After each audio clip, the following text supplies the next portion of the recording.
दोस्तों, आपके दिमाग में भी कभी ना कभी यह सवाल जरूर आया होगा कि ईश्वर है या नहीं। तो चलिए जानते हैं आज की इस कहानी के माध्यम से बुद्ध ने क्यों कहा कि ईश्वर नहीं है। दोस्तों, गौतम बुद्ध अपने जीवन काल में अपने प्रवचनों से मानव जीवन में क्रांति लाई थी और हम जानते भी हैं कि गौतम बुद्ध की बातों में जीवन जीने की कला की चाबी छुपी हुई है। उनके जीवन में घटित हुई घटनाओं से बहुत कुछ सीखने को मिलता है। ऐसे ही एक घटना के बारे में आज मैं आपको बताऊंगा। गौतम बुद्ध के समय में एक सवाल उनसे अक्सर पूछा जाता था कि ईश्वर है या नहीं, और हर बार बुद्ध एक अलग जवाब देते थे। ईश्वर के बारे में पूछा गया। यह सवाल आज भी पहेली है और बुद्ध के समय में भी पहेली ही था। लोगों ने यह सवाल कई बार बुद्ध से पूछा, लेकिन बुद्ध कभी भी इसका सही जवाब नहीं दिए। एक बार की बात है, एक ज्ञानी पंडित गौतम बुद्ध का प्रवचन सुनने आया करता था और वह पंडित उनकी बातों से सहमत भी था। वह मानता था कि गौतम बुद्ध एक ज्ञानी पुरुष हैं। एक बार बुद्ध ध्यान की मुद्रा में बैठे हुए थे और वह व्यक्ति उनके पास गया और उनसे पूछा कि बुद्ध, कृपया आप मुझे बताएं कि ईश्वर है या नहीं। मेरी आपसे प्रार्थना है कि आप मेरे सवाल का मुझे सही जवाब दें। बुद्ध के बारे में यह कहा जाता है कि वह कभी भी किसी भी प्रश्न का सीधा जवाब नहीं देते थे। उनके हर जवाब में रहस्य भरा होता था।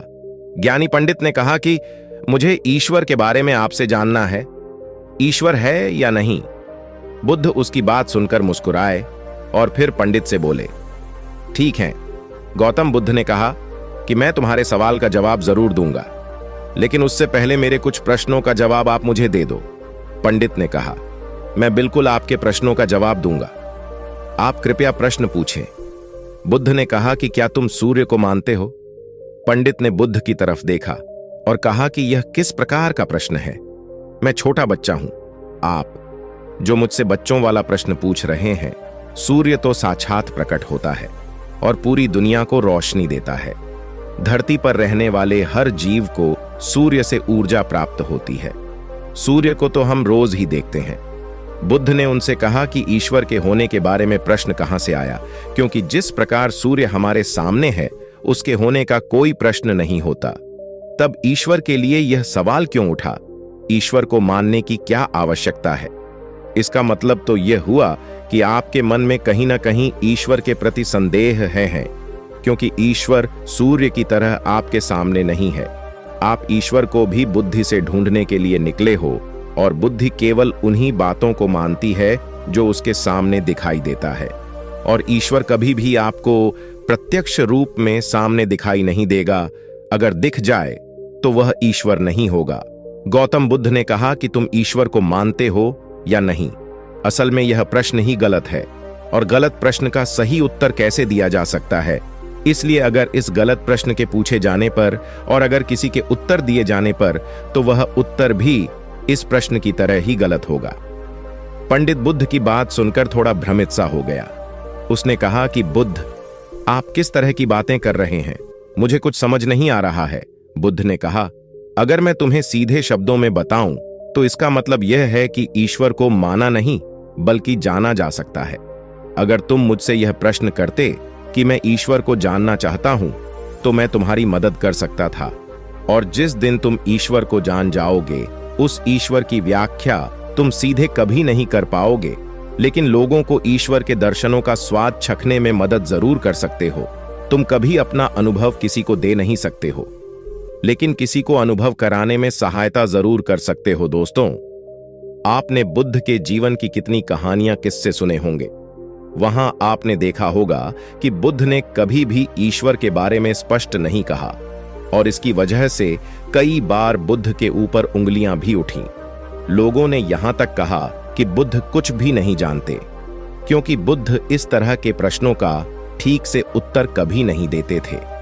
गौतम बुद्ध इस तरह के प्रश्नों से हमेशा बचा करते थे, क्योंकि ईश्वर और आत्मा के संबंध में कोई उत्तर दिया ही नहीं जा सकता है, और अगर कभी देना भी पड़े तो वह उदाहरण के माध्यम से उसे समझाने का प्रयास करते थे, क्योंकि ईश्वर और आत्मा के संबंध में कोई उत्तर दिया ही नहीं जा सकता है। यह संभव ही नहीं है। और मेरा यह मानना है कि बुद्ध को सचमुच ज्ञान प्राप्त हुआ था, वह उस ईश्वर का अनुभव कर चुके थे। और कोई भी व्यक्ति जो इस अनुभव को प्राप्त कर चुका हो, वह कभी भी ईश्वर के बारे में या ज्ञान के बारे में सीधा सीधा कभी नहीं बताता। वह आपके प्रश्न को बीच में ही लटका देता है, क्योंकि वह चाहता है कि आप उसका स्वाद खुद चखें। गौतम बुद्ध ने कभी वह गलती नहीं की जो आज के कुछ धर्मगुरु कर रहे हैं। कहने का मतलब है कि जितने भी ज्ञानी पुरुषों ने ईश्वर के बारे में स्पष्टीकरण किया, उनके अनुयायियों ने उनके धर्मगुरुओं द्वारा ईश्वर के बारे में कही हुई बातों को मान लिया और अपने अलग अलग समुदाय बना लिए। फिर क्या हुआ, आप यह देख ही रहे हैं। उन गुरुओं द्वारा दी गई प्रामाणिकता के आधार पर आज वह सभी समुदाय एक दूसरे के दुश्मन बने हुए घूम रहे हैं और हथियारों के दम पर यह प्रमाणित करना चाहते हैं कि मेरा गुरु सही है, मेरा ईश्वर सही है। वह लोग यह कहते हैं कि तुम अपनी ईश्वर को छोड़ो और हमारे ईश्वर को मानो, क्योंकि हमारा ईश्वर सत्य है। अगर कोई व्यक्ति ईश्वर की सीधी व्याख्या कर देगा तो अज्ञानियों की भीड़ उसकी बातों को मान लेगी।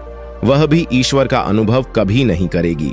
वह भीड़ तो केवल आपकी कही गई बातों के आधार पर किताबें लिख देगी और हाथ में तलवार लेकर चल पड़ेगी कि हम अपने समुदाय को बढ़ाएंगे, अपने धर्म को बढ़ाएंगे, प्रचार प्रसार करेंगे। शायद बुद्ध इस बात को जानते थे, इसीलिए उन्होंने कई बार ईश्वर के वजूद को भी नकारा।